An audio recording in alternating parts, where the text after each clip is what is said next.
মানকচুর মাছের ঝোল শুনেই কিন্তু তোমরা ভয়ে আঁতকে উঠবে না। সব কচুতে কিন্তু গলা চুলকায় না।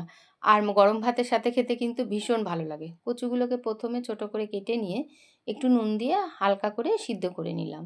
এবারে 800 গ্রাম কাতলা মাছকে নুন আর হলুদ মাখিয়ে নিলাম। গ্যাসে কড়াই চাপিয়ে দিয়ে দিলাম 4 চামচ সর্ষের তেল, অল্প একটু নুন। আর এই সময় গ্যাসের ফ্লেমটাকে প্রথমে হাই হিটে রেখে তেলটা খুব ভালো করে গরম করে তারপরে লো টু মিডিয়ামে দিয়ে মাছগুলোকে আমি হালকা করে ভেজে নেব। এবার ওই মাছ ভাজার তেলেই বেশ খানিকটা জিরে আমি ভেজে তুলে রাখছি। তারপর ফোড়নে দিয়ে দিলাম একটা তেজপাতা, অল্প একটু জিরে।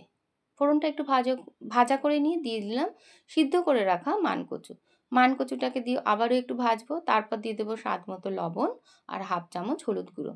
এবারে অল্প করে একটুখানি কষিয়ে নেব।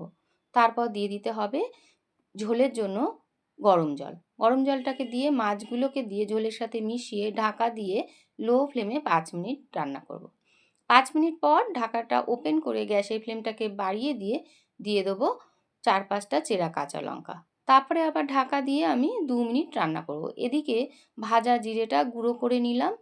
সবশেষে ওপর দিয়ে ওই জিরেটাকে ছড়িয়ে দেবো। অসম্ভব ভালো একটা সুন্দর গন্ধ আসে। রেসিপিটা কেমন লাগলো একটু জানিও। ভালো লাগলে আমার চ্যানেলটিকে সাবস্ক্রাইব করে নিও।